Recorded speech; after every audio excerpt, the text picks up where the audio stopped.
Bringing attention to the destruction of the three World Trade Center towers in New York City on September 11th, 2001, and a whole lot more. This is 9/11 Free Fall. Hello everyone, this is Andy Steele. Thanks for joining me for another episode. This week I'm honored to have the chance to interview criminal defense attorney and a former police officer, David Meiswinkle, who's now heading up an effort to get a new official 9/11 investigation set up in the state of New Jersey. He's a fascinating person, and what he's doing right now is a tremendous undertaking, so I want you all to stay tuned. I'm going to be playing that interview for you very soon. You are not going to want to miss this one. First, I want to say happy belated Veterans Day to our men and women who served, regardless of whether it was a war or peacetime that you served in, regardless of what war it was, regardless of our government's true motivations for participating in that war or wars you were in. You know, I truly believe that the majority of Americans who signed up with the military did so because they believed at the time that they were doing the right thing in defense of the nation.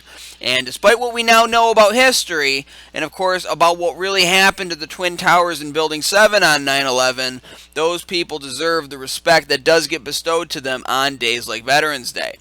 And in fact, I think one of the biggest moral crimes of the government and media machine in the post-9/11 America that we now know was to paint those people who speak out for 9/11 truth and who speak out against the wars as somehow being against the soldiers. Alright, this was done, of course, to divide our society and to try to isolate those of us who are not afraid to raise our voices about these issues from the rest of the sleeping public. And it hasn't worked, because more and more soldiers themselves are waking up and speaking out about all of the post-9/11 world issues that are overrunning our nation, especially regarding the topic that we cover on this show, which is the evidence that the Twin Towers in Building 7 were brought down in controlled demolitions on 9/11.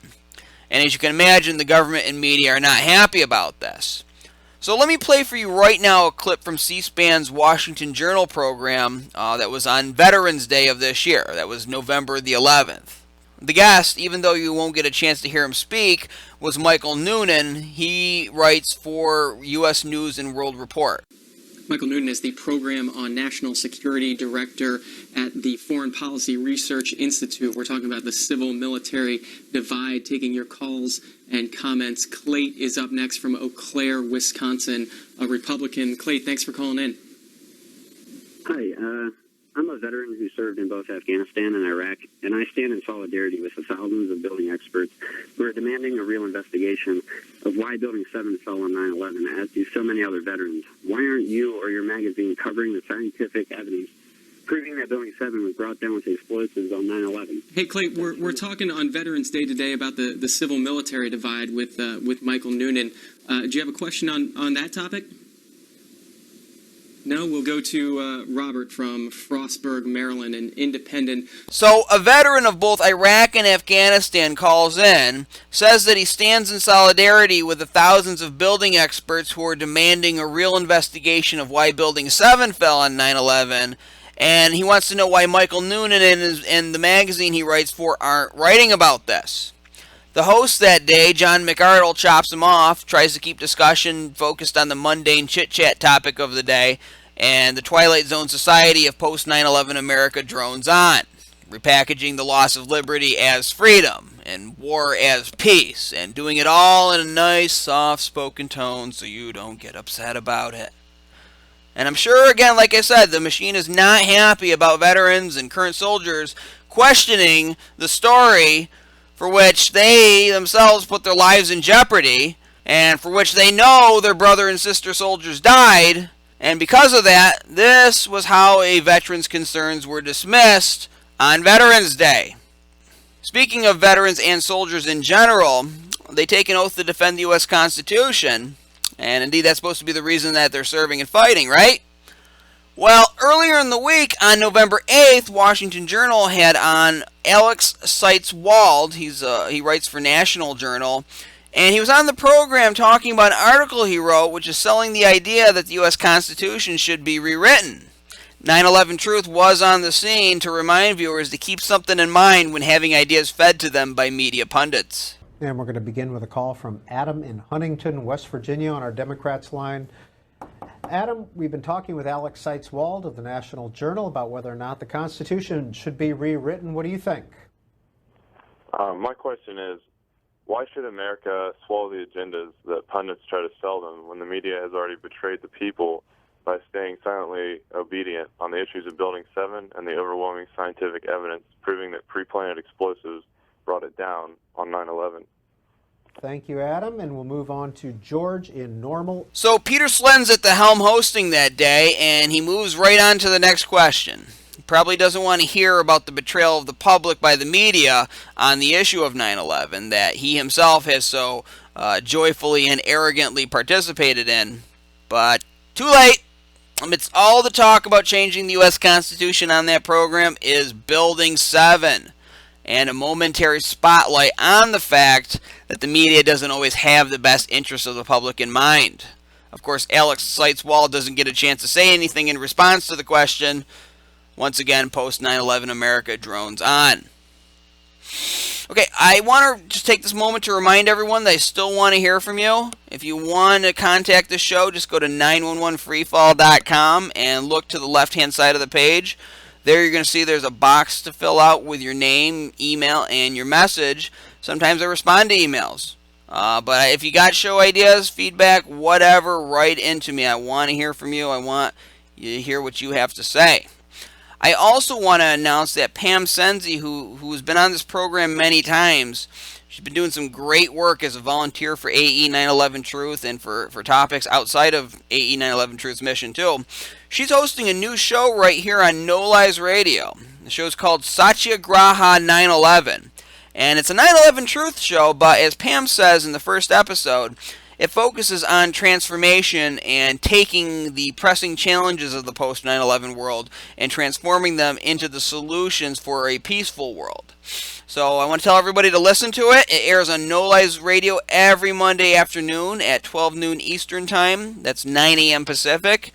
And if you want to keep up with that show and know more about it, you can go to satyagraha911.org. I'm going to spell that out for you. That's S as in Sam, ATYAGRAHA 911.org, satyagraha911.org. And I'm going to include a link to that show in the archive of this program here so that you can quickly click on it and then save it in your favorites. But her first episode features David Meiswinkle, who was also on this show this week, so go ahead and check that out. You can learn more about David, this true patriot, and what he is doing. Okay, before I play my interview with David Meiswinkle, I want to take 10 seconds of silence, like I do every week, to remember the victims of 9/11 and their families and all of the people who died in the wars that followed 9/11. So I'm going to take those 10 seconds starting now.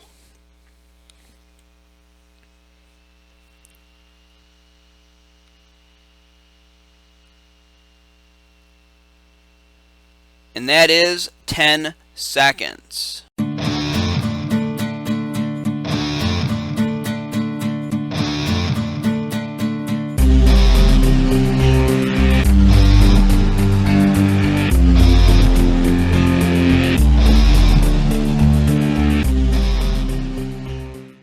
David Meiswinkle is the president and founder of New Jersey 9/11 Aware. He is a retired New Brunswick police officer and a United States Army veteran and presently a criminal defense attorney. While a police officer, he was the major political opposition to the powerful Senator John Lynch machine in Middlesex County and unsuccessfully ran for mayor against Lynch in New Brunswick. David was the founder of the New Brunswick Taxpayers and Tenants Association and also of the New Brunswick Reporter, which is a local newspaper. David, welcome to 9/11 Freefall. Thank you very much, Andy. Now, before we get into 9/11 and what you're doing now, you have a very impressive bio that I really just skimmed over with my intro there. I want you to go into it a little further for our audience. You've been responsible for some people's indictments in your life. Can you give us a brief synopsis on what you've accomplished in your crime-fighting career? Sure. Earlier on, when I was a police officer, I investigated a crime which was fairly sensational. You might even say it was a terrorist crime, in that a poor family was burned out of their apartment and shot at and robbed.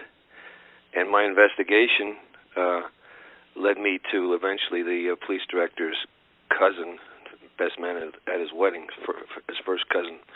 And when I tried to do something about it, originally, I was fired.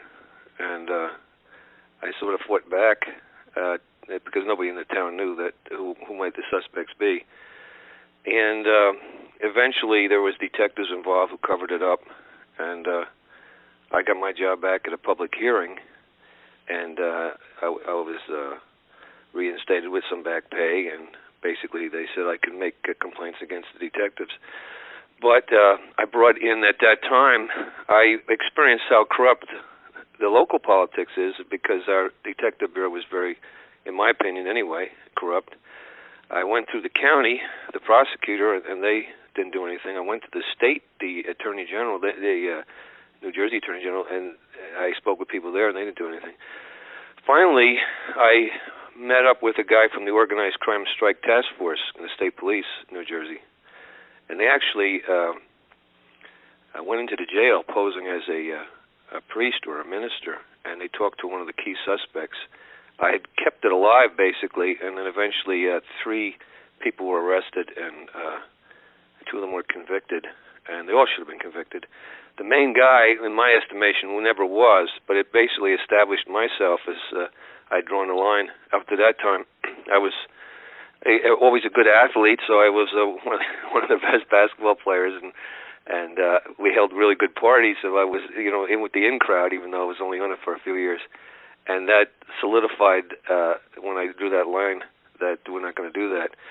And eventually going through the I won't say persecution, but it was a very difficult time until I got the job back. Then once that happened, I decided that I'm not going to ever let this happen again to anybody. So I started a Taxpayers and Tenants Association and the New Brunswick Reporter, which is a newspaper.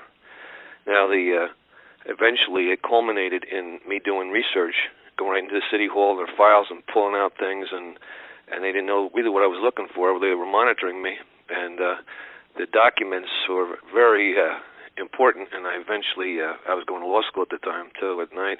I took them up to the U.S. attorney, this was federal, in Newark, and I met with the FBI guy up there, and he saw it right away, and he advised the U.S. attorney that was sitting in with us that, there's indictments here. So they began about close to 2-year investigation, and they indicted and convicted the city attorney, who was a major man in the operation, and the police director who had tried to fire me, and other things that I'd found out, and the senator and the mayor was a target of the investigation.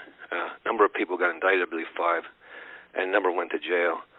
And so that was my kickoff into politics. I challenged that machine a number of times, and for 8 years we went head-to-head. It was probably the most powerful political machine in the state of New Jersey, and they really wanted to make Mr. Lynch the governor. I think that some of the things we did sort of changed the timing, and that eventually that county, Middlesex County, was able to put a governor. It was McGreevey, to which Lynch was the mentor, but they never had the clout because although Lynch, I think, didn't have the best ethics, he was very astute and very capable, very capable leader. So that never happened. So that sort of opened my eyes, being a police officer, that things aren't like they should be, certainly, and I could see it from the inside out. At that time, years later, they talk about whistleblowing, which is funny because the whistleblowing came, I think, in New Jersey in 1983, and these actions happened in 81, 82. And eventually, though, I ran for office against the machine, and the last time I lost by a few hundred votes, at least I was told. I was actually told that I won, but that was that. Eventually, we moved out of that town. I had 3 children, and my wife had enough of that at the time. And I basically got involved in other type of things. But that was the beginning of me as far as becoming sort of radicalized to some problems, and this was just local politics. Nothing like what we experience now at the top level, but at microcosm, certainly. Well, I mean, we all got to start somewhere. That's an amazing story. Just for my own personal interest, why did the guy shoot and burn out the family? And so this basically the chief of police was covering up for his cousin, and that's where the crime happened. That was never proven. That was what I believe happened for sure. And what happened, you could write a book on this. What happened is the family was home on a Friday, the 13th, in fact, and my partner and I had we were what they call the early car, where you come in an hour early so the guys on the road can go in and take care of the reports and maybe go home a little earlier. And as we had New Brunswick was the town I was in. It was divided into north and south side, so we were on the south side. But all of a sudden there was a call on the north side, which was at a go-go bar, which is mostly a minority, mostly a black go-go bar, which had a lot of activity. And we got sent up there on a call of a man with a ski mask and a shotgun, and in the bar. And we got up there, it didn't happen, but what was happening was across town, that description exactly of the people that were breaking into the house. And the family they were in apartments. There was like, say, 5 apartments in a row and 5 on top, so it was about 10 apartments, and they were downstairs. So it was Friday, they had some fish, and the mom wanted to go upstairs, the wife, and get some ketchup. While she went up, guys came in, masked men broke in with ski masks on and shotguns and threatened to kill a guy. They allowed him eventually, after they took 2 wallets from his back pocket, to take his kids. He said he ran up the street like he was carrying them like a football, and he went to a guy's porch and in the house, and then his wife came down from upstairs, and she thought that the family was still in the house, and all the flames are coming out in smoke. So she's pregnant, and she's like in a state of shock, trying to go in the place. She can't get in there because it's too intense, and turns around and starts like wandering up the street like in a daze, and somebody from behind a bush comes with a shotgun and shoots at her direction. It didn't hit her. But that was the report I got. And what happened, the detectives tried to say the people burned their house out themselves, and they came with all kinds of racial slurs, and then eventually said to one of the guys who was standing there, he says, they weren't trying to kill him, they just trying to scare him. They didn't know that the guy they were said was he was a reverend in town, and he was the uncle of the woman who got shot at.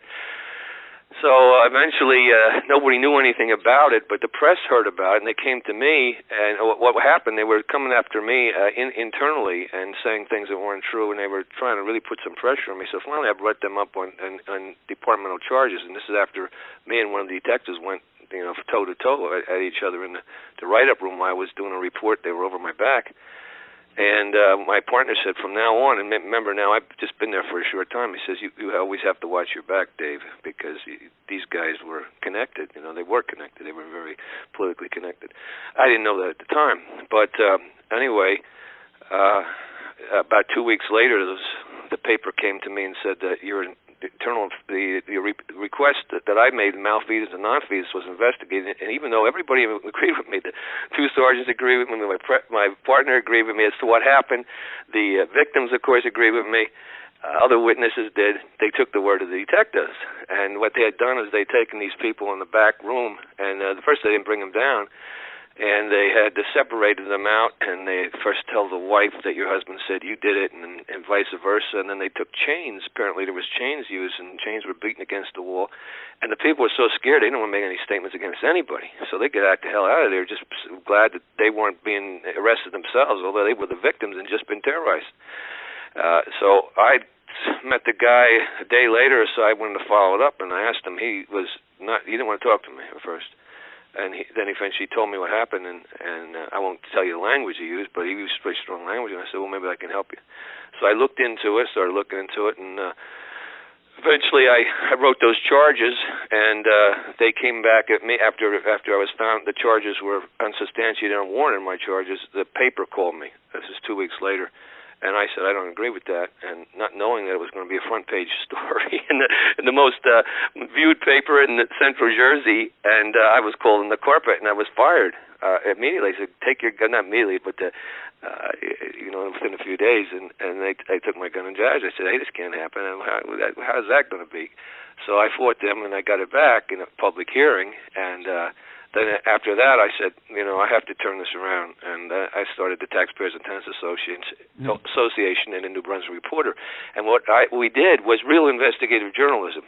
I had realized by dealing with the local newspapers, although these were papers of some prestige and clout, that they didn't do that. They failed to do that. They take a press report from a big shot politician and most print it verbatim, not questioning anything they said. It was terrible.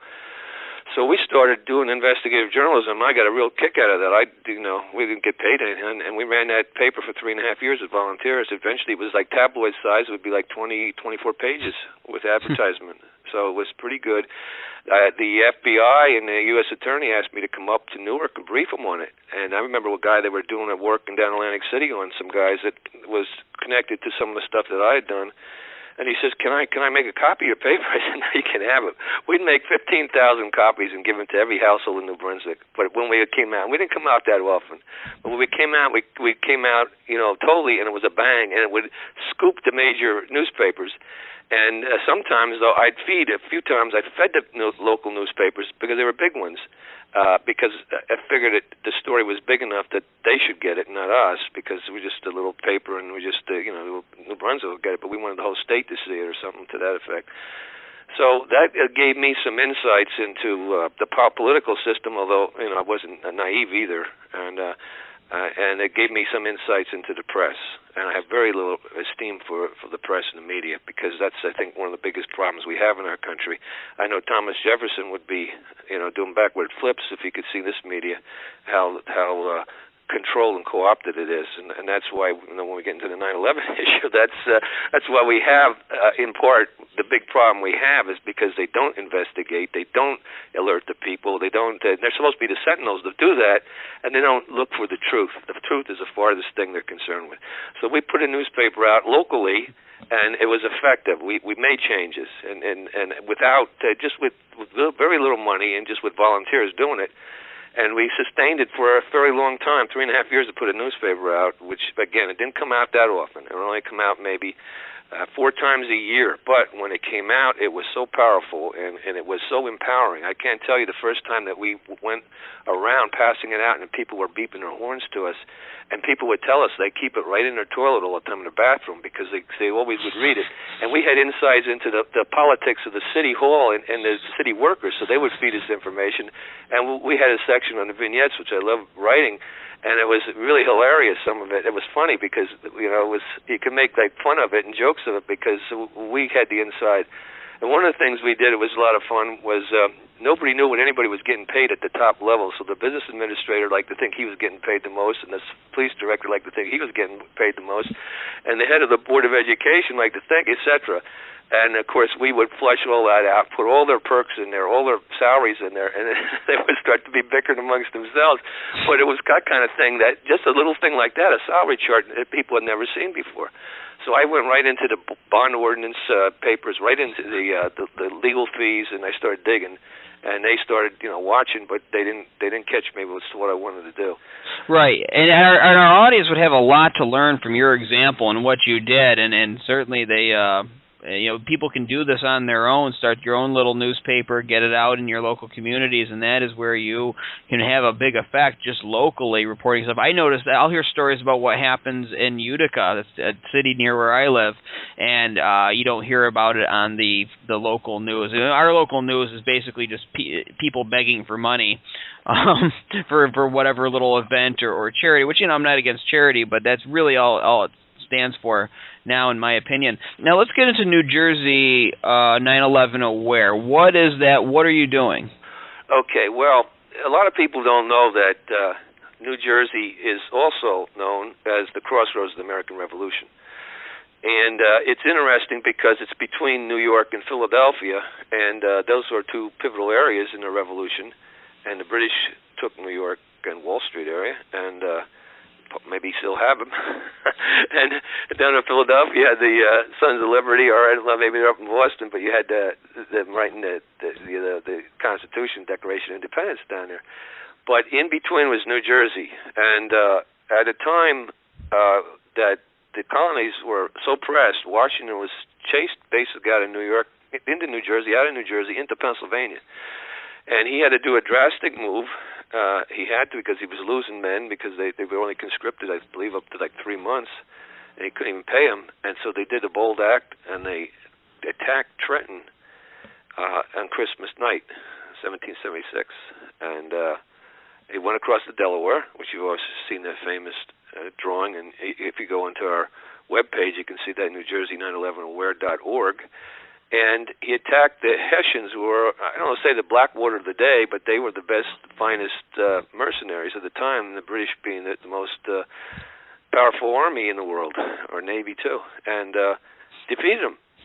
And really turned history around, because then he came within a week and attacked Princeton, which I'm right now about 10 miles from Princeton, and I'm in that county, Mercer County, and defeated Cornwallis's troops in Princeton, and wrote letters to friends and said, if I had more money and troops, we would have went up back to New Brunswick, where the gold and the money and the guns were stored, and we would have taken New Brunswick. It might have ended the war very quickly, or changed it. But what that happened, it totally changed the complexion. So I basically, what I'm just saying, it as a preliminary for New Jersey, and it could easily be called the crossroads of the American Revolution, or even more so.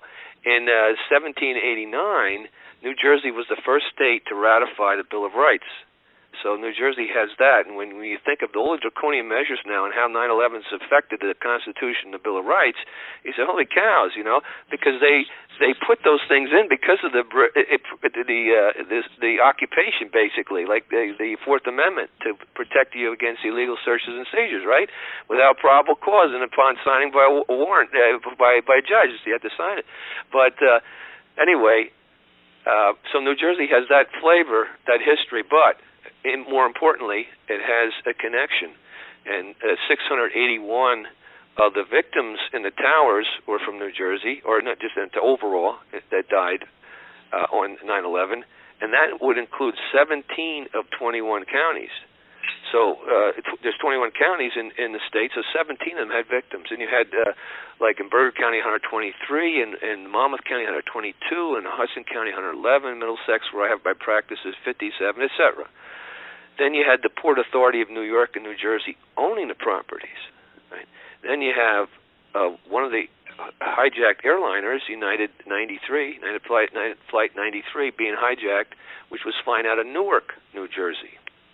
You had anthrax attacks right where I am right now in this area, in Princeton and Hamilton, New Jersey, and even West Windsor, New Jersey, my understanding. And the letters that were mailed out to the Senators Leahy and Dashwell were from Trenton, New Jersey. And you had your terrorists, Muhammad Atta and some of the terrorists living in Paterson, New Jersey, but frequenting a lot of the cities in New Jersey, and training at 2 aviation schools in New Jersey. So I think that's just the beginning. That's some connection. So what we're saying is that, I personally have read the 9/11 Commission report, and I've also read books by like David Ray Griffin and other books, and I've compared them, and I find the reports to be totally dishonest and familiar with the NIST conclusions. And those conclusions are that 19 Arabs with box cutters and knives hijacked the airplanes and crashed them into the towers, and caused fire, which brought the towers down and brought Building 7 down. And they crashed into the Pentagon, and then there was a fight aboard 93, and that crashed in Shanksville, Pennsylvania. And that when you look at it, and what we've done is there's that webpage I mentioned, New Jersey 9/11. Aware.org there's a homepage, but it has a lot of good stuff on it. But then it breaks down 4 crime scenes, and it analyzes the crime scenes. And then there's a section for heroes too, of people that should be acknowledged for their position on 9/11. And there's a blog that I write, and there's other things in there. But the important thing is that the reports that were done by the federal government, when you look at them, they appeared to be totally dishonest. We eventually did the complaint, and that's probably the the most important thing that's happened. It's three important things that's happened. We started a little organization, not-for-profit.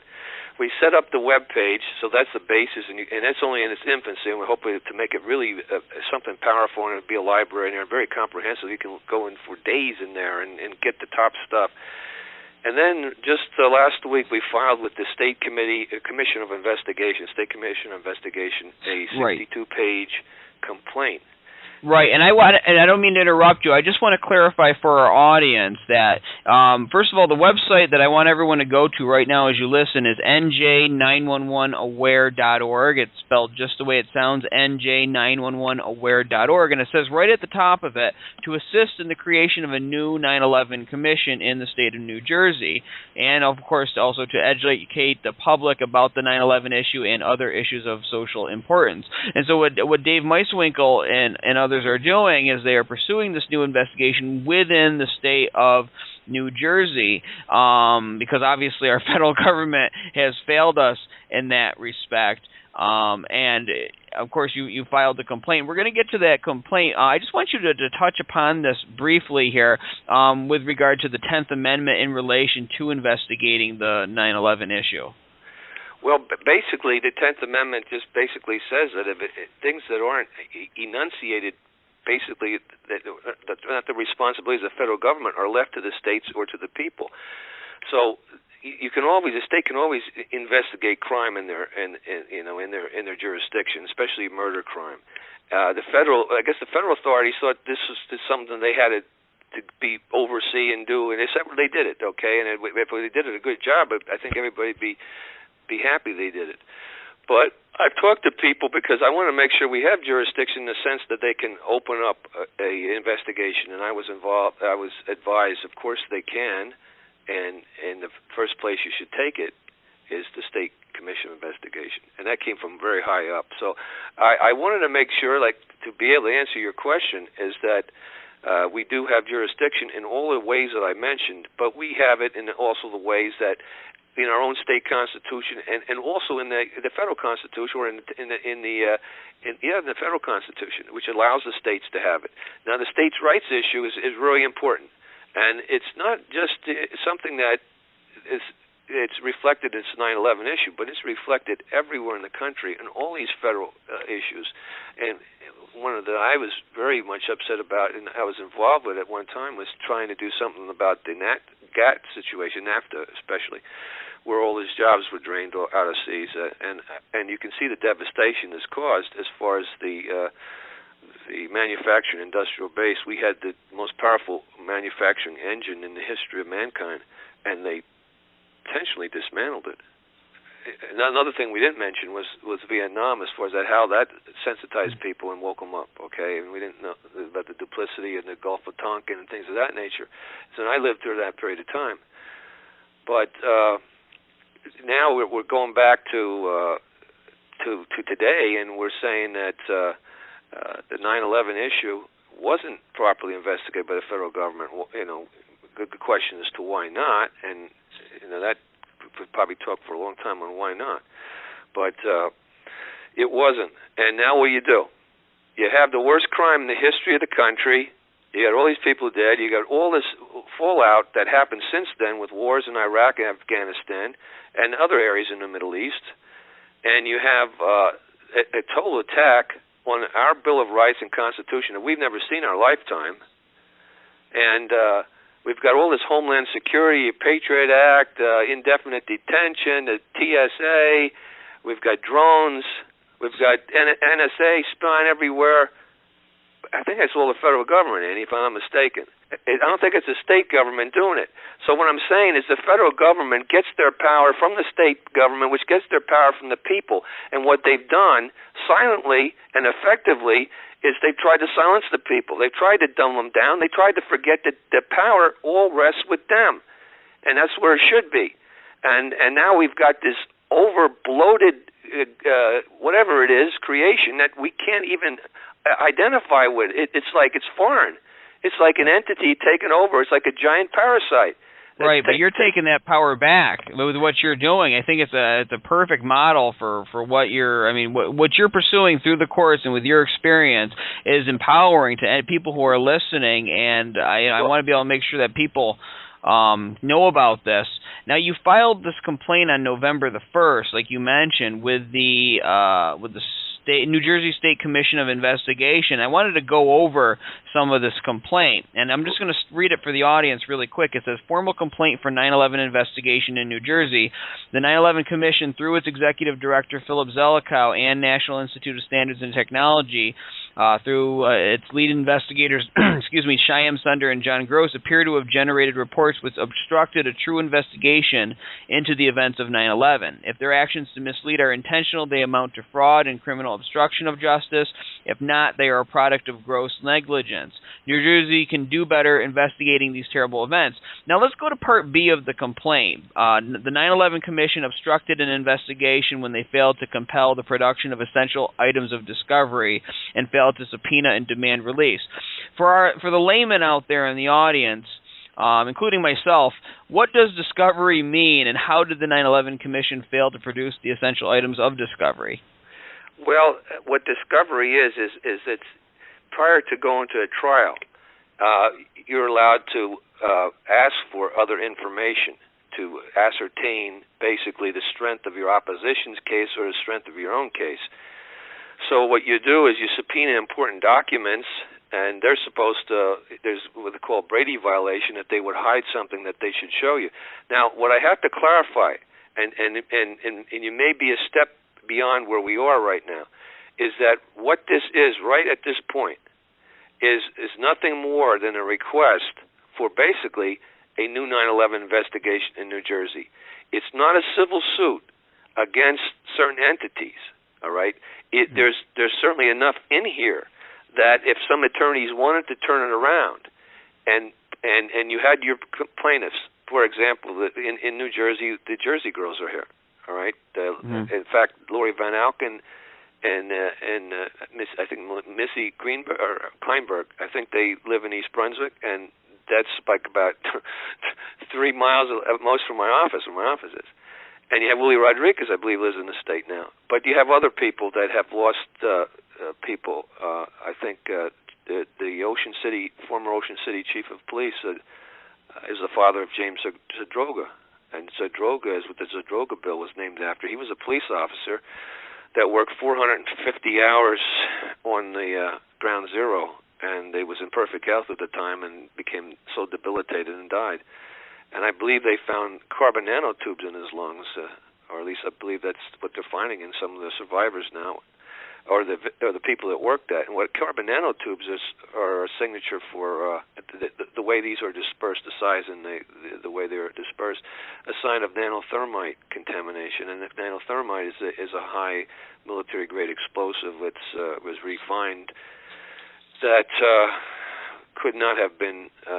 And what it was, apparently there's been 4 dust samples that Stephen Jones and Niels Hertz and others have analyzed, and their conclusion is nanothermite was used to bring the buildings down. So what I'm saying here is these survivors and the people who are dying have that in their lungs, in their bodies. They're actually walking exhibits.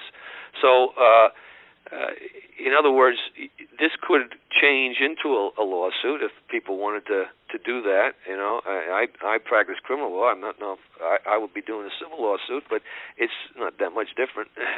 It's probably easier, maybe. But right now, what we want to see if people will just look at the evidence, and we're not saying we mentioned in the complaint what the commission should have done.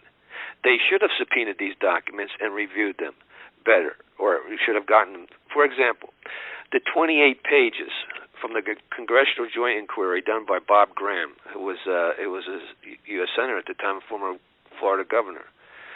That supposedly documents a line of financing from Saudi Arabia, and it does so through supposedly the bank account of Prince Bandar, who is now, I believe, in head of Saudi intelligence, and he was ambassador at that time, very close to the Bushes, through his wife's checking account to alleged terrorists. Now, this is fairly well known to people. They allow the congressman to look at this, but they don't allow it to be published. President Bush had suppressed it, and Obama, my understanding, was going to release it, and he suppressed it too. So this is not coming out. They don't want to make the Saudis, I guess, mad at us. But it's a perfect example of how things weren't followed through, and how this information should have been considered. Another example is one that is egregious, is the oral testimonies of the firemen that heard explosions.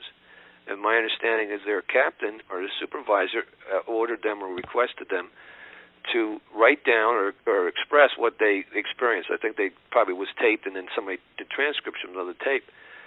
And Graham McQueen followed that up and did amazing work on it, and so did David Ray Griffin did some, but Graham McQueen even followed it up and made it more complete. And he found 118 witnesses that were firemen. Now, they lost, I think, 343 firemen, at least.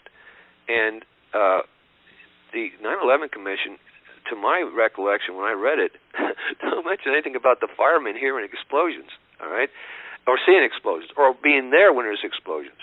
Now, as an attorney, I would say, I can't believe this. I mean, if you had one or two, it'd be enough. I mean, just to put it in there. But 118, you don't mention it? You don't mention it? I mean, that's outrageous. That is so, like, as far as an obstruction of justice, you don't have to take another step in this parade of falsehoods to say, my God, the firemen were the main guys there. They're inside there. You got 118 that telling you heard explosions, and you don't check for explosions? You don't mention in your report? And you say fires brought the buildings down, even though fires have never brought a high-rise steel-structured building down before in the history and never since? And you got one of the buildings wasn't hit by an airplane, so there's no excuse of some kind of gasoline from the airplane. So, I mean, you don't have to go much even beyond that, Andy. They start to say, oh, my God, it starts to fall apart immediately. And who prefabricated this theory? And some say it was Philip Zelikow, who was the executive director who wrote it. You have a number of commissioners are very upset with the report. Tom Kane and Lee Hamilton, they weren't happy with the report. They said it was set up to fail. They said it was rushed. They said it was self-fulfilling in the sense that it was already predetermined. You had Max Cleland leave and said it's a farce. It's a joke. It's circus. He said he doesn't want to be a part of another Warren Commission with reference to the Kennedy assassination. So the complaint was done in the sense of this. It's by far it could be better. It's only beginning. And I've already seen things I left out that I would like to put in. And maybe we'll do an amendment to it as things go on, as people write in. Because I try to break into sections. So if you think there was witnesses, if you look at it and say, hey, we should have called these witnesses, well then these are witnesses should have been called. And if you look down the list, there's a number of them were FBI people that were whistleblowers, that they weren't given the opportunity to basically address the 9/11 Commission. If they did, they didn't put anything in there. You have Willie Rodriguez, one of the most famous heroes in the 9/11. He actually testified. They don't put any of his testimony in. Why not? Well, what he would testify to, at least at the beginning, was that when he was in the sub-basement area, before any airplanes crashed the towers, either north or south, there was massive explosions in the sub-basement area. So, and he rescued one of his workers that came in with his skin dripping off his body. So you have a situation like that with things, people that should have been called. If you bring Willie Rodriguez in, if you bring the firemen in, if you bring Barry Jennings' testimony in because unfortunately he was mysteriously died 2 days before the NIST report was produced or made public in 2008. If you bring Lieutenant Anthony Schaefer in, who was the Defense Intelligence Agency, and Colleen Rowley, FBI agent, Robert Wright, an FBI agent, and John Cole, an FBI agent, and etc., you're going to have a whole different report, right? Well, right, and see, I mean, this gets into beyond the controlled demolitions of the towers. You cited the Graham McQueen study. He was conservative about that count. I mean, if he wanted to make it even a little bit more liberal with the accounts, because he only used certain words, you'd probably even have more than 118. But what amazes me, and I don't even know if you're aware of this, but there's video evidence of explosions where some firefighters are on a phone and they're talking, and then there's an explosion that they hear. It actually causes them to pause and just I've seen that, and see, that could be that tape. For example, you just put it up. You could go to that section. Now, this is just pretend this is an outline, but it's an outline filled in, but it's not a finished product. You could go to that section where things that should have been subpoenaed and put a list of all tapes, that reflected exactly what you said. That's what you would subpoena. Some of the things that are mentioned here, or for one of the things we would want the computer input data, the mathematical parameters used by NIST in their computerized simulation collapse analysis. They never released that. Well, you'll be jeopardizing public safety if you do that, Dave. I would say, I know that's what they said, but I think it's what he called CYA. I think that's why they're not producing it. It's the public safety is us having the truth. So this is where we become, it's unsafe not to have the truth. So what they're putting out is unsafe reports, in a sense of unsafe for your freedom and for your children's freedom and the future of the country. So the report is broken down like that in the sections, and then we put the section in when C, a 9/11 Commission report failed to hold government officials accountable. I'm sure there's a lot more we could hold accountable, but it's to give you an idea. It's just a classification so you can fill it in as things develop. This may be the beginning for a massive lawsuit of some sort. The question we raised earlier about the 10th Amendment rights issue. This is really serious. It's in my lifetime I've never seen this before. I've always supported back in the Civil War, right? With Abraham Lincoln, that was a big issue over states' rights versus the federal government. Of course, I supported a strong federal government at that time. I didn't want to see the states breaking away and doing the stuff they did, especially with the slavery being the issue. That was. But what's happened now? In maybe it's most prominent in our lifetimes, or since that time, is that the federal government could be called into question again. Back then it was called into question, definitely for the wrong reasons. But now it could legitimately called into question as to who are you representing? I mean, when they have a U.S. Supreme Court and they basically say corporations are human beings or entities or however they define them, and they can give unlimited contributions, my God. I mean, that's a sign to say, what is going on? We've got a big problem. Right, we do. And I want to know, I mean, because, you were talking about holding people accountable. Can you give some, I mean, obviously, we've talked about this several times on the show, but I like to treat each episode as if it's the listener's first time ever being introduced to this issue. And especially giving some focus to the scientific evidence, who should have been held accountable, for this crime? I mean, just some examples. What head should have rolled as a result of 9/11? Well, the first thing you learn as a police officer, protect the scene. That's the first thing. This is a giant murder scene. You had to protect it. You had to get your ID people in there. You have to review all the evidence before you're going to get rid of it. My understanding is at least 95% was shipped out before anybody even looked at it.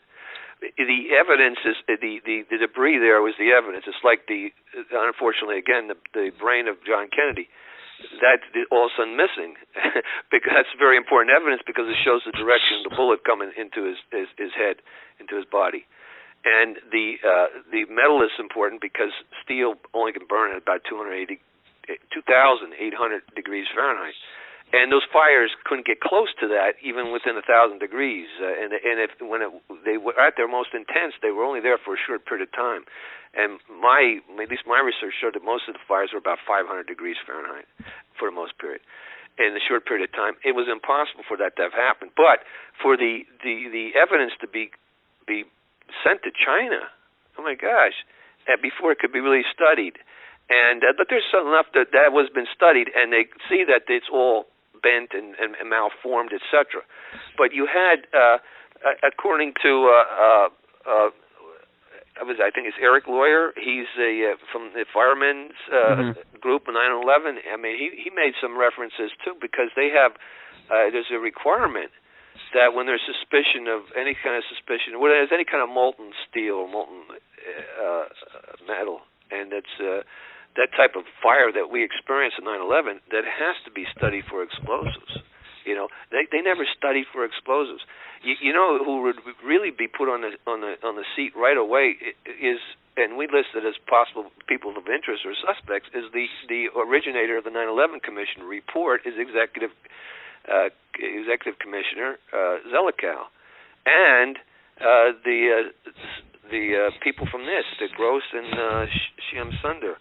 They are key people in not allowing this to happen on that level. But then, as to go back to who did it, well, look, we have to look at the Mayor Giuliani to begin with. What the heck's he doing? And what's he allowing this stuff to be basically sent out of the country? And you have to look at the FEMA people that came in. You have to look at the FBI people that were in place, because my understanding is that there was a major conference, I believe out in Hawaii or in the West Coast, maybe it was in the West Coast, where all the key people that normally would be there weren't there. That's what happens during this episode, is everything is dislocated, that things that normally would happen, like an interception of these planes, which they do up to maybe 100 times a year, never happens. You got four airplanes hijacked, not one of them intercepted. So you go down, I mean, we mentioned enough of the people in here to say, what do you do to them? You bring them up on criminal charges? Well, if it seems the shoe seems to fit, then you do it. I mean, it seems like, well, how can we do that? Well, listen, you can do it if the crime is there. You have to impanel a grand jury, and you have to have brave prosecutors or brave attorney generals to go forward and do it. If we had a Jim Garrison in the state, I'm sure he would have done it by now. You know, but unfortunately they're rare, and maybe we do. Maybe as this percolates down into the mindset of the people in the country, into law enforcement, maybe you'll have those people step forward. What is really interesting is what's held the fort, in my estimation, so much, and they should be totally complimented and applauded for it, and most American people just don't realize it, are the architects, the engineers, the scientists. They have all, and what attracted me to them was that they deal with the truth in the sense of science. They will explain the science, and the science to them is what's most important. So they've held it. But right now, it's time for some reinforcements. And the reinforcements have to come from the other professions. In a sense, these carbon nanotubes in the lungs of first responders, that's something that could bring the medical profession in, all right? Because they're just looking at these as a follow-up on the health of these people and what's contaminating them, what's causing their illness. But also what's not been looked at, and it amazes me, I can't hardly understand it, because I have that background as a police officer and as an attorney. Any attorney or any police officer would just start to look at it. They won't be able to stop looking at it, because they're going to say, my God, I've really been fooled, or I took the word of the government and I thought that everything was okay. Everything is not okay. Everything is the exact opposite of what we've been told. This is a very serious matter, and it's probably the most serious situation we've been in our lifetime. And it's for the future of our own well-being and our freedom, and the future of our country. It's not been like this, I know, in my lifetime. And the writing's on the wall if we don't wake up and just take our government back. And of course, that's a whole different. There's another couple programs as to how to take your government back and do it peacefully, right? And not advocate violence, which I don't advocate violence, but I advocate the exposition of truth and the fulfillment of justice. So justice has to come about, but we can't really render justice. Won't be rendered until the truth is out there. Right. And so, yeah. Well, and I just want to ask, because we only got a few minutes left here. Now, for the complaint that was filed and in trying to get a New Jersey 9/11 investigation, which, folks, that's a real investigation. That's a government body investigating it. What is the next step in this process? What are the benchmarks that you're waiting for and I'm waiting for, and how can our audience help you out? Well, how we can help us out is, all these contributions help out. That's for sure, because we got to get a lot of this material to the legislators. Now, prior to doing this, And when I set up the website, I did write to all the 80 assembly people and the 40 state senators and all 21 prosecutors, in addition to the governor, and basically telling them that we needed something like in the new investigation, and giving them some information, including the Experts Speak Out, Explosive Evidence Experts Speak Out, which was the #1 documentary on 9/11 put out by Architects and Engineers last summer. Was on PBS. It was #1 for a time during that last summer. But they received all that. So I try to educate them. And now we're going to give them this complaint. I want them all to have a PDF file. The problem is these guys don't have available emails. You think it would. So I'm trying to think, how can I get it to them without having to pay about $7 to make one complaint, and multiply it. So little things like that and that's not it will overcome it. I want all of them to get it. I had talked to a state senator, and I'm not going to mention the name, and if he's true to his word, actually I hope he is, he has the complaint. He told me before I started the web, and I met with him for about an hour, and he said we got done. He said, I agree with everything you said. I did most of the talking. He said he's been thinking about this issue a lot, and he says he's thinking he'd be willing to sponsor a bill that's similar to what I'd like, is for New Jersey to have their own commission here. And could you see the world turn on this? Boy, would that be something. I would want to see it like televised, and people all over the world would be looking at what's this little state doing? But the interesting thing is this little state has the karma, as I mentioned. This is where Washington stayed over half the time during the Revolution. This is where he defeated the Hessians. This is where he defeated the British in Princeton. And this is where the Bill of Rights was signed first. So New Jersey has that karma, plus it has all the connections. It has the victims, has the property, has the anthrax attacks, has the airplane being hijacked, has the terrorists living here. All these connections that makes New Jersey almost perfect to launch a counter, to say, I don't say a counterattack, it sounds like we're going, but a counter proposal, a counter 9/11 commission, one that looks for truth. Right. And, among all of those things you listed that New Jersey has, you left out one, and that's yourself, Dave. Dave, I want to thank you for coming on the show. This hour's gone by really fast, and I know we're going to have you back on the show to keep us updated on what's going on with New Jersey 9/11 Aware. Again, folks, it's NewJersey911aware.org. Keep up with it every day. Find out what's going on. But thank you for coming on the show and for telling us about your actions and all of your work. Thanks a lot, Andy. Pleasure. Thanks for listening. Remember, folks, you can hear this program every Thursday night on No Lies Radio at 10 o'clock Eastern, 7 o'clock Pacific. This is Andy Steele saying have a great week and good luck.